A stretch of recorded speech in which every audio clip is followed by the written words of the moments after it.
제가 몇 주 전에 한 가정을 신방했습니다. 이사를 하셨어요. 그래서 가정으로 초청하셔가지고 신방 예배를 드렸습니다. 물론 예배는 되게 은혜롭게 잘 드렸어요. 예배를 마치고 이제 목장 식구들하고 같이 이제는 뭐 가정사 얘기 또 지나온 얘기들을 오랜만에 대면해서 나눴었는데 그 중에 하나 재밌던 얘기가 영화에 대한 이야기였어요. 코로나 이후에 우리 시대가 많이 바뀌었는데 그 중에 하나는 영화관 가기가 되게 좀 꺼림직해요. 두려워요.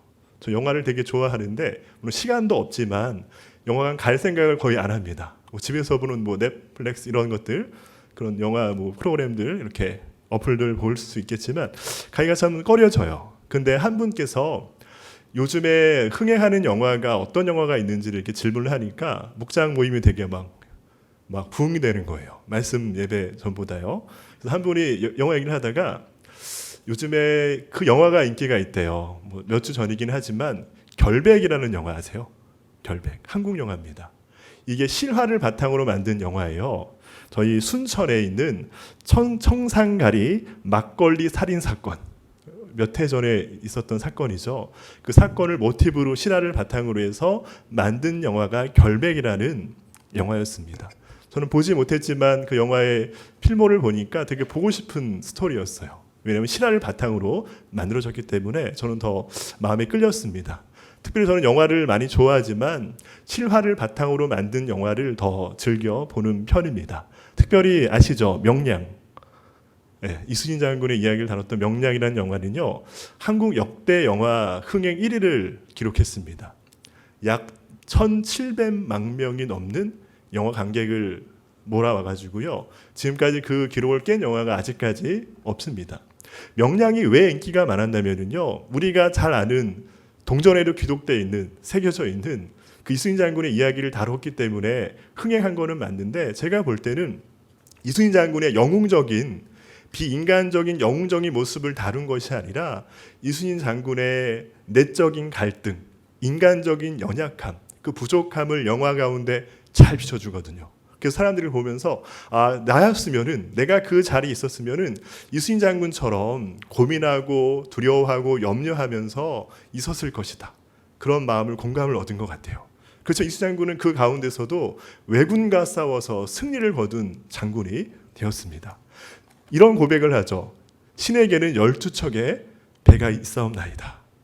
왕에게 고백하죠. 그때 왜군의 명량해전의 왜군은요 무려 133척의 배를 가지고 쳐들어왔습니다. 12척의 배, 10배가 넘는 그 병력 왜군을 물러뜨린 그 승리한 전쟁이 명량의 해전이었습니다. 그렇게 영화는 지금까지도 화제가 되고 또 2편이 나온다는 이런 얘기가 또 있어요. 그렇게 진행 중에 있는데 특별히 오늘 말씀에 기드온의 이야기를 우리가 듣고 묵상해 보면은요 마치 영화의 주인공 같습니다.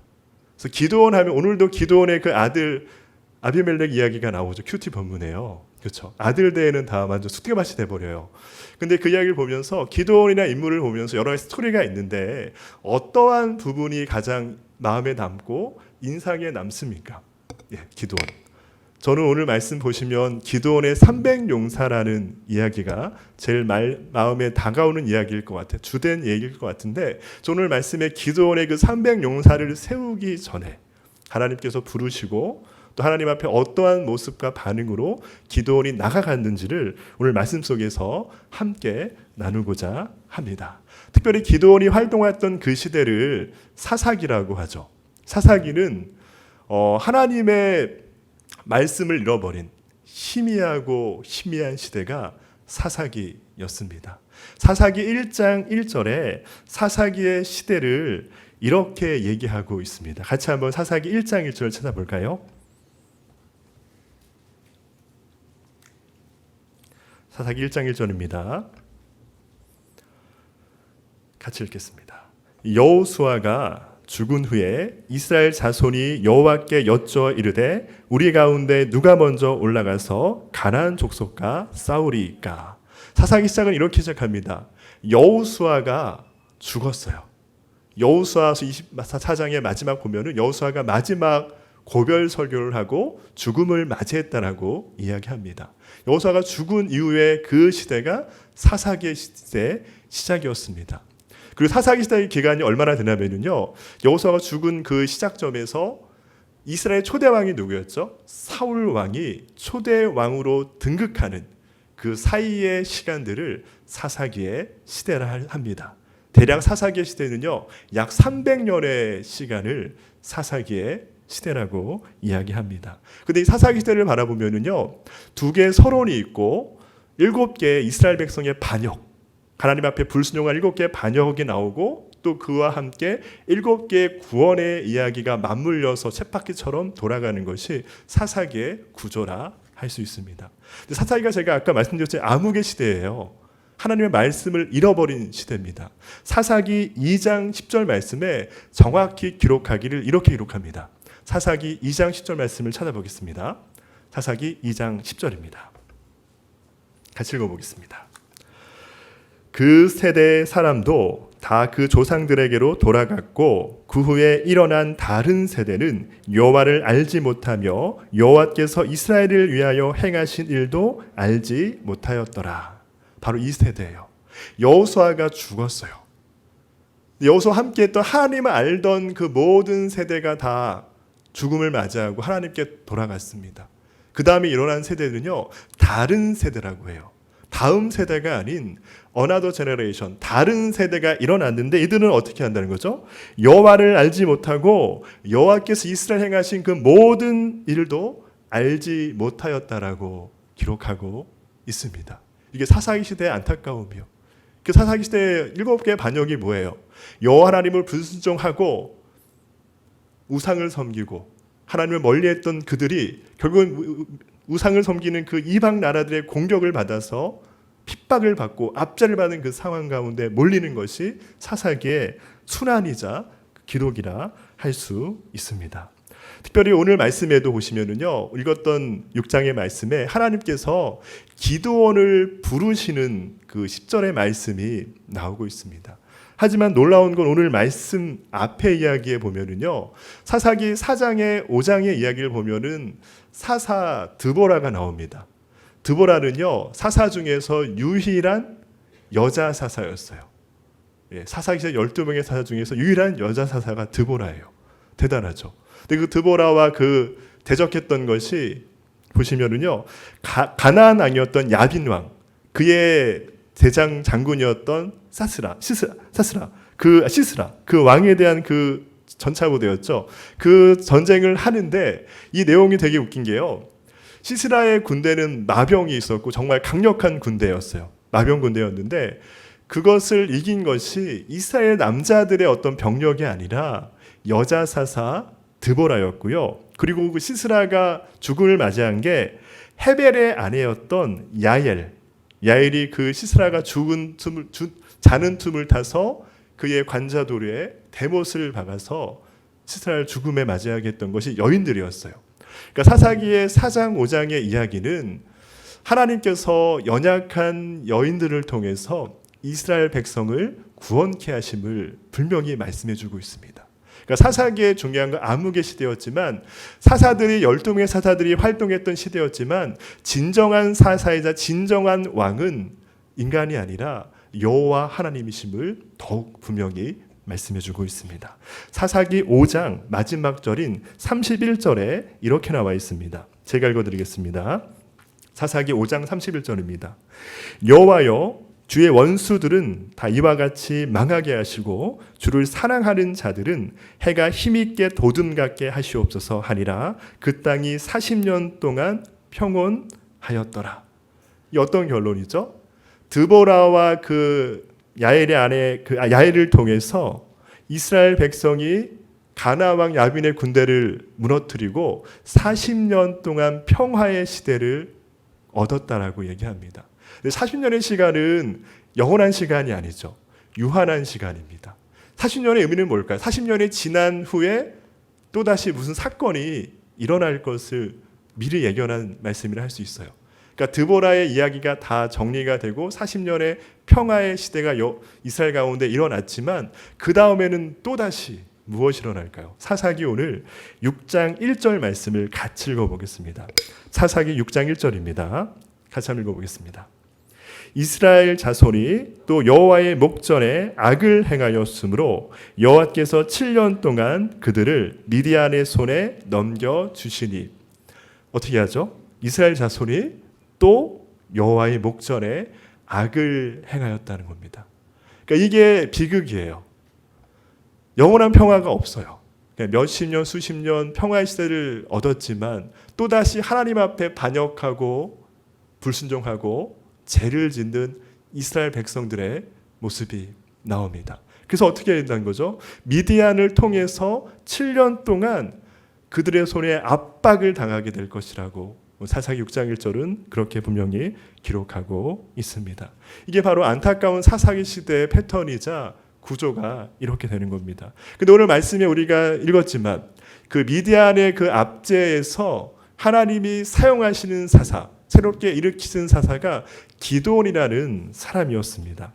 하지만 기드온은 오늘 말씀 속에서 보면은요, 정말 영웅과 같은 사람이 아니었어요. 정말 지극히 인간적이고 지극히 소심하고 지극히 자기의 안위만을 돌봤던 인물이 기드온이라는 사람이었습니다. 하나님께서는 그 기드온을 큰 용사라고 격려하시고 일으키시고 놀라운 하나님의 역사를 이뤄갔던 인물로 세워주셨습니다. 오늘 그 기드온의 모습이 어떠한지를 오늘 말씀 속에서 세 가지 특징을 가지고 함께 나누고자 합니다. 하지만 놀라운 건 이 미디안 군대의 모습이 어땠냐면요, 사사기 6장 5절 말씀 볼까요? 6장 5절 보면은 미디안의 군대가 어떠한지를 표현하고 있습니다. 같이 읽어보겠습니다. 이는 그들의 짐승과 장막을 가지고 올라와 메뚜기 떼 같이 많이 들어오니 그 사람과 낙타가 무수함이라 그들이 그 땅에 들어와 멸하려 하니.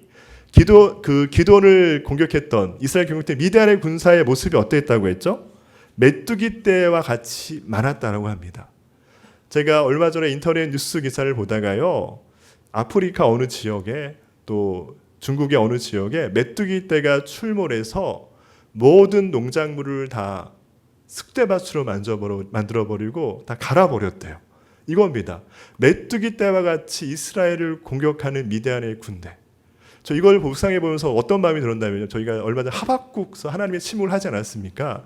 거기 1장에 보면은, 하박국서 1장을 보면은 갈대아인 바벨론에 대해서 어떻게 표현하죠? 그들이 표범과 같고 이리와 같고 독수리와 같이 날렵하고 사납고 그들의 군마가 이러하다고 어떤 비유적 표현을 하고 있습니다. 마치 그와 같이 오늘 말씀의 미디안 군대가 메뚜기 떼와 같이 이스라엘 백성들을 다 집어삼켜버리고 다 쓸어버리는 그런 상황 가운데 몰려있다라고 이야기합니다.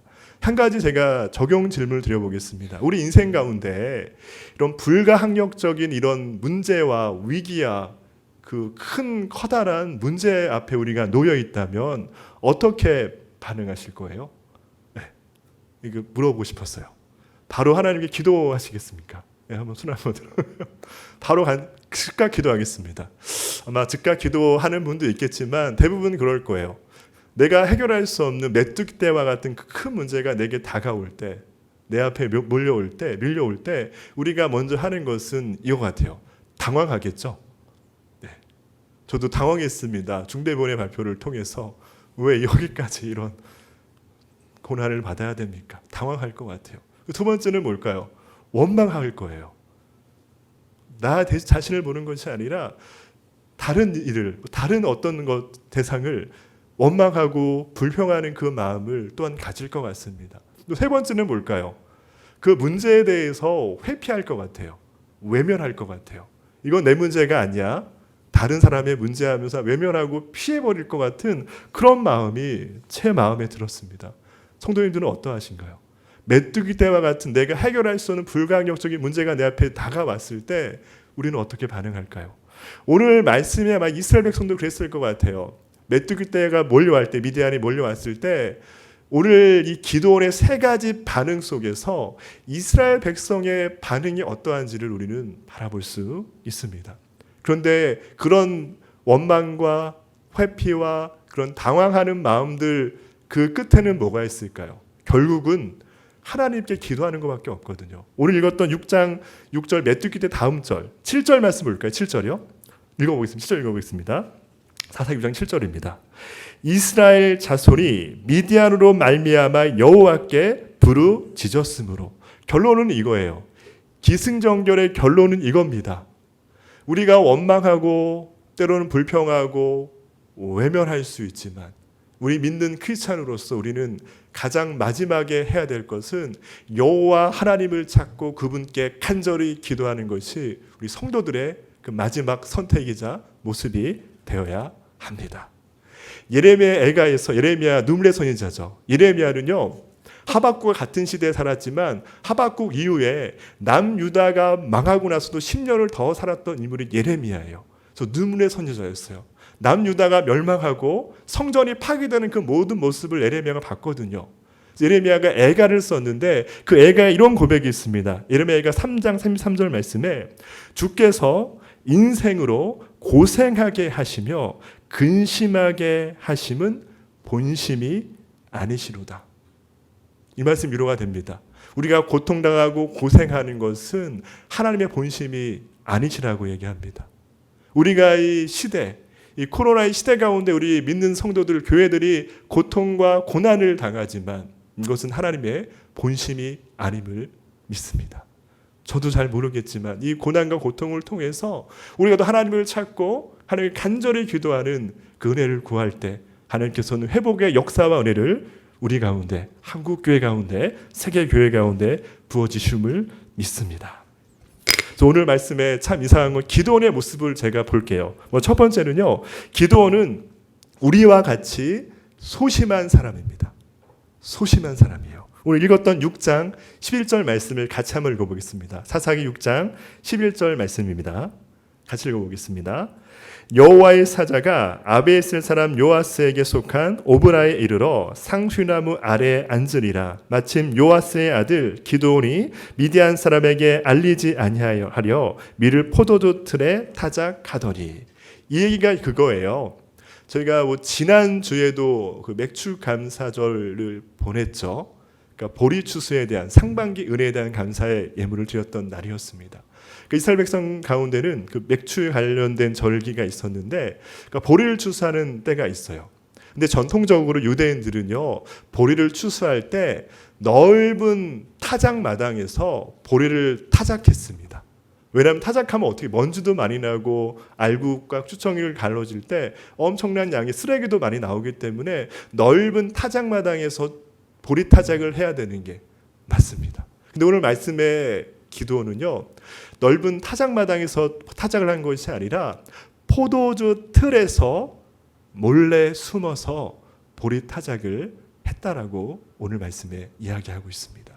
그러니까 구약 시대 이스라엘 백성 포도주 틀이 어떤 구조였냐면요, 땅을 팠습니다.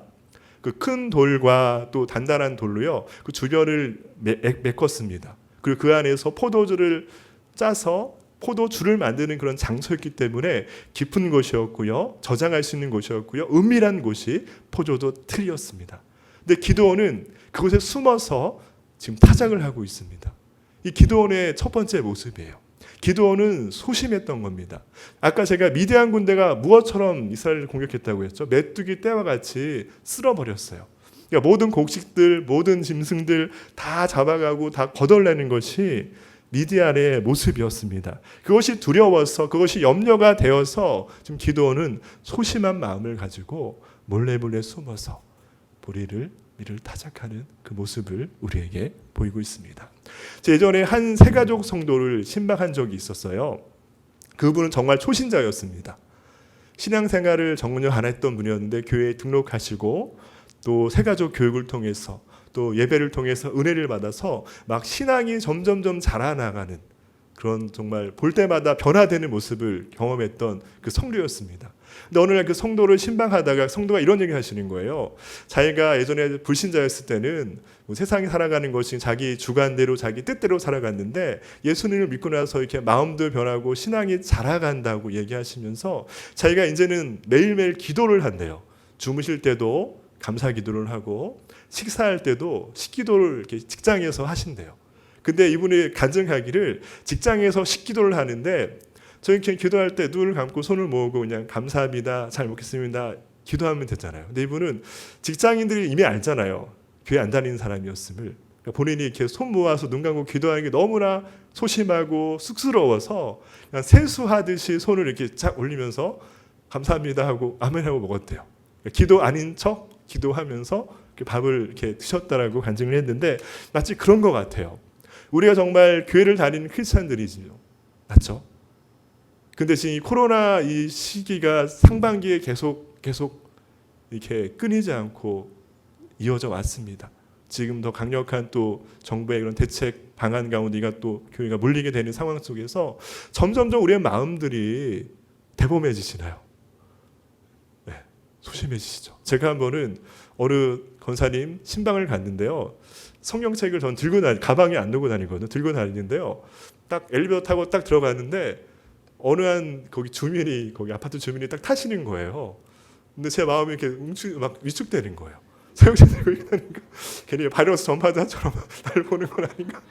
되게 마음이 되게 쫄깃했어요, 마음이. 그래서 그냥 당당하게 이렇게 있다가 뭐 내리시길래 그냥 한숨을 내쉬고 딱 올라갔던 기억이 나는데 마치 그렇지 않습니까? 우리의 인생과 지금 현재 삶이요. 소심해지지 않아요? 전주 하나님을 믿고 고백하고 찬양해야 되는 것이 마땅한데 이 시대 마치 미디안 군대가 메뚜기처럼 막 몰려오는 막 쑥대밭을 만드는 그 상황처럼 우리가 이 나라의 정부의 이 정책과 이 상황 가운데 나도 모르게 소심해져서 숨어서 신앙생활하고 숨어서 뭔가를 하려고 하는 그런 마음 우리 마음속에 있지 않습니까? 근데 하나님께서는 이런 소심한 기도를 가지고 큰 용사라고 말씀하셨어요. 내가 너를 통해서 미디안을 한 사람 치듯 하겠다라고 말씀합니다. 기도에는 아무런 소망이 없어요. 기도에는 아무 능력이 없습니다. 오직 그를 사용하시는 하나님께만 능력이 있음을 우리는 믿습니다. 그렇게 이런 상황 가운데 우리가 소심한 마음 때로는 가지고 위축된 마음과 삶을 가지고 우리가 살아가지만 진짜 우리가 잊지 말아야 될 것은 내게 능력이 있고 내게 힘이 있는 것이 아니라 여호와 하나님께 능력이 있고 그분께 힘이 있음을 우리가 소망하고 바라보고 우리가 하루하루 묵묵히 은혜 가운데 이겨내시는 믿음의 삶이 되어지길 간절히 소망합니다. 두 번째는 뭘까요? 기도원처럼 우리에게는 원망의 마음이 있어요. 원망의 마음. 오늘 읽었던 말씀 6장 13절 말씀을 같이 읽어보겠습니다. 사사기 6장 13절 말씀을 같이 읽어보겠습니다. 기드온이 그에게 대답하되 오 나의 주여 여호와께서 우리와 함께 계시면 어찌하여 이 모든 일이 우리에게 일어났나이까? 또 우리 조상들이 일찍이 우리에게 이르기를 여호와께서 우리를 애굽에서 올라오게 하신 것이 아니냐 한 그 모든 이적이 어디 있나이까? 이제 여호와께서 우리를 버리사 미디안의 손에 우리를 넘겨주셨나이다 하니. 기드온이 지금 하나님의 사자 앞에 고백하기를요, 하나님 내가 죄인입니다. 내가 제약되고 이스라엘이 제약되어서 하나님께 징계를 받습니다라고 회개하고 부르짖고 돌이키는 것이 아니라 지금 기드온은요 여호와의 사자 앞에서 하나님을 원망하는 거예요. 하나님이 우리와 함께 하시면 왜 미디안이 우리를 치는 겁니까? 하나님의 백성이 우리를 칠 수가 없습니다라고 하나님께 원망과 불평을 지금 기드온이 하고 있어요. 이렇게 보면 기드온과 이스라엘 백성의 초점이 어디에 있을까요? 자기들의 제약됨에 초점을 맞춘 것이 아니라 하나님이 우리와 함께 아니하신다는, 하나님 우리를 버리셨다는 그곳에 원망과 불평을 가득한 초점을 가지고 지금 하나님께 베드로와 같이, 예수님께 항변했던 베드로와 같이 지금 막 하나님 때문입니다, 우리를 왜 이곳에 인도하셔서 미디안이라는 그 악한 자들에게 공격당하고 있습니까라고 지금 원망과 불평의 마음을 드러난 것이 기드온의 모습이었습니다. 우리의 삶이 그렇지 않습니까? 제가 어제였어요. 신방을 다녀오고 이렇게 운전하고 오는데 한 성도님이 젊은 집사님이 전화하신 거예요. 40 정도 되신 집사님인데 그분 친구분이에요. 그러니까 그분 친구 40세 초반이에요. 근데 그 친구의 외아들인 8살짜리 아들이 뇌종양에 걸렸다는 거예요. 근데 그 친구분은 교회를 안다, 신앙이 없어요. 그래서 신방을 못 가죠. 근데 그 집사님이 병원으로 가는 길인데 어떤 말씀을 그 친구에게 전하면 좋겠습니까? 울면서 얘기를 하시는 거예요. 믿지 않는 분이에요. 저도 다시 전화드렸어요. 생각하고 기도하면서 시편 23편 말씀이 떠올랐습니다. 여호와는 나의 목자시니 내게 부족함이 없으리로다. 그 6절의 말씀을 한 절 한 절 읽어드리고 하나님의 평안과 승리가 생명이 있기를 기도해 주시면 좋겠습니다라고 얘기했는데, 그러니까 우리가 원치 않는 그런 문제가 우리 가운데 다가올 때 눈물 나고 원망하고 불평하는 것이 우리들의 어떤 1차적인 모습입니다. 기도원도 그러했고요. 우리와 똑같은 모습이 기도원에게도 있었습니다. 세 번째는 뭘까요? 기도원처럼 우리에게는 의심의 마음들이 있습니다. 의심. 오늘 읽었던 6장 17절 말씀을 같이 읽어보겠습니다. 6장 17절 말씀입니다. 같이 읽어보겠습니다. 기도원이 그에게 대답하되 만일 내가 주께 은혜를 얻었사오면 나와 말씀하신 이가 주 되시는 표징을 내게 보이소서. 표징을 내게 보이소서. 기도원 되고 너무 재밌어요. 의심도 많았죠. 소심했죠. 원망 많았는데 오늘 말씀은 지금 하나님의 사자가 와서 너와 함께 하겠다. 내가 너를 통해서 이스라엘 백성을 구원하겠다 말씀하심에도 불구하고 내게 표징을 보여달라고 하는 거예요. 여기서 이제 여호와 사자 앞에 드렸던 그 제물이 이제는 막 타버리고 그런 것들을 봤지만 이 다음 이야기 또 뭔지 아시죠? 양털과 바닥이 이틀 동안 양털 적게 해주세요. 바닥 적게 해주세요. 의심했던 인물이 기도원이었어요. 우리와 똑같죠. 이미 이 하나님의 말씀 하나면 충분합니다. 시대를 볼게요. 이 말씀 하나면 충분한데 지금 저희 교회는 분명히 충분합니다. 근데 그렇지 않은 성도들이 많죠. 말씀 외의 것들을 찾아요. 은사주의, 신유, 방언. 순복음 교단에는 방언하지 않으면 구원이 없다라고까지 이야기할 정도라고 합니다. 방언 못하면 구원이 없대요. 네, 그런 얘기를 해요. 그러니까 말씀 외의 것들을 막 보여달라는 거예요. 표징을 막 찾아가요. 의심하고. 기도원의 모습이 바로 그러했습니다. 지금 한국 교회에 물론 다 그렇지는 아니하지만 하나님의 말씀 외의 것들을 찾아서 더 무엇인가를 채우고자 하는 그런 신앙의 색깔들과 모습들이 너무나 많이 있습니다. 하지만 저희 안디옥 교회는 말씀으로 무장된 교회임을 믿습니다. 오직 말씀 속에 충분한 은혜가 있음을 우리 믿는 성도임을 믿습니다. 말씀 하나로 만족하고 감사할 수 있는 우리 모두가 되어지기를 간절히 소망합니다. 기도원이 어떻게 세 가지 뭐라고 했죠 제가요? 첫 번째는 소심했고요. 두 번째는 원망이 많았고요. 세 번째는 의심이 많았습니다. 근데 이런 기도원을 하나님이 쓰신다는 거예요. 엉뚱하시지 않아요? 하나님 버려버리고 삼손과 같이 그냥 힘세고 놀라운 그런 역사를 행하는 그 한 사람을 영웅을 뽑아가지고 그 영웅을 세워서 이스라엘 백성을 구원케 하시면 되는데 하나님께서는 이런 연약하고 찌질하고 우리 평범한 자들과 별반 다를 것이 없는 그 사람을 세워서 하나님 사사로 세우셔서 미디안을 물리치신다라고 하나님이 말씀하십니다. 이게 바로 하나님의 놀라운 역사와 은혜인 것입니다. 내게 능력이 없음을 또다시 바라보게 합니다. 이 시대를 바라볼 때 저는 여러 안타까운 마음이 들어요. 그래서 어느 한 목사님이 페이스북에 글을 올리셨는데 한국 교회가 이렇게 무능한가? 한국 교회가 이렇게 무기력한가라는 그런 글을 올렸는데 물론 그거에 일리가 있고 맞는 얘기라고 해요. 오늘 기도원이 능력이 있습니까? 기도원도 무능력하고 정말 힘없고 평범하고 보잘것없는 기도원이었습니다.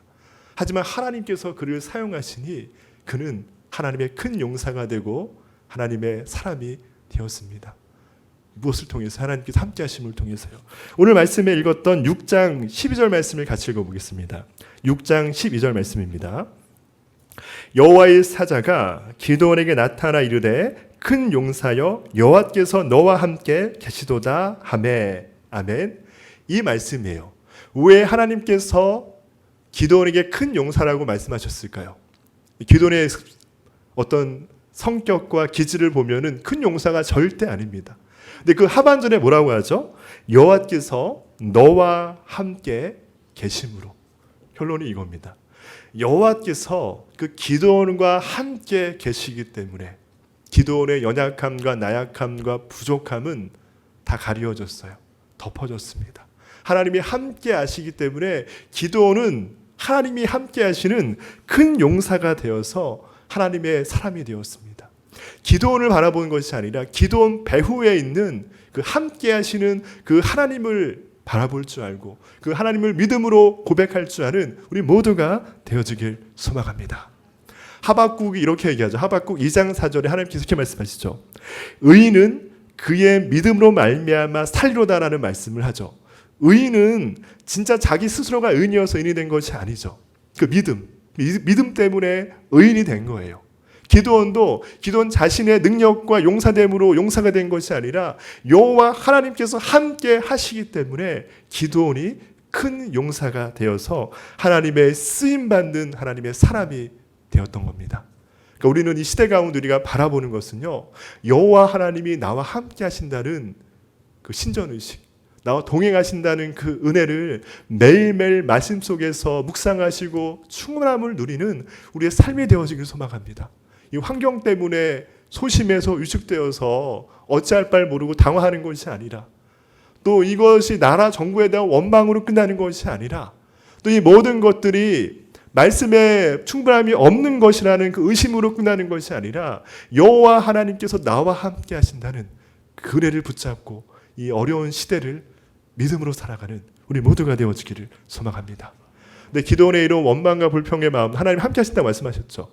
근데 기드온은 믿지 않았어요. 의심 많아서. 하나님께서 또다시 얘기하십니다. 사사기 6장 16절 말씀 읽어보겠습니다. 사사기 6장 16절 말씀입니다. 읽어보겠습니다. 여호와께서 그에게 이르시되 내가 반드시 너와 함께 하리라. 내가 미디안 사람 치기를 한 사람을 치듯 하리라 하시니라. 아멘. 하나님의 사자가 또 뭐라고 얘기하죠? 내가 반드시 너와 함께 하겠다. 강조하죠. 계속 망각해버리는 거예요. 우리도 마찬가지예요. 하나님의 말씀 속에서 우리는 기도 가운데 나와 함께 하신 그 하나님을 내 지식으로, 내 관념으로 믿어요. 하지만 또 세상을 나가다 보면은 하나님 내 옆에 안 계신 것처럼 주눅이 들고 의심하고 소심해지는 것이 우리의 세상의 모습이지 않습니까? 기드온도 그랬어요. 하지만 하나님께서 또 어떻게 하시는 거죠? 반드시 내가 너와 함께 하겠다. 위로하시는 하나님. 바로 이 하나님의 은혜이자 긍휼입니다. 그래서 그 다음 뭐라고 하시죠? 미디안 치는 것을 한 사람 치듯이 하겠다고 얘기해요. 이 다음 이야기 아시죠? 미디안의 군대가 13만 5천 명이었어요. 기드온은 300명의 용사였습니다. 13만 5천 명의 1%가 몇 명이죠? 1350명입니다. 기드온의 용사는 300명이었어요.